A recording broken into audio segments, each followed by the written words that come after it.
কুরবানি বেশি রাজশাহীতে, কম সিলেটে। পানি সম্পদ অধিদপ্তর জানিয়েছে, এবছর পশু কুরবানি সবচেয়ে কম হয়েছে সিলেট বিভাগে।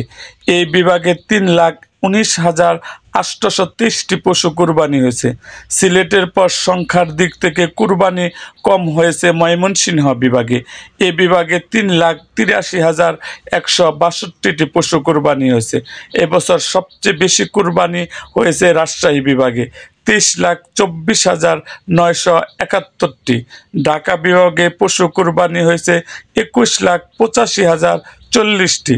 এছাড়া চট্টগ্রাম বিভাগে 17,53,732টি, রংপুর বিভাগে 9,64,999টি, খুলনা বিভাগে 8,04,224টি এবং বরিশাল বিভাগে 4,783টি পশু কুরবানি হয়েছে।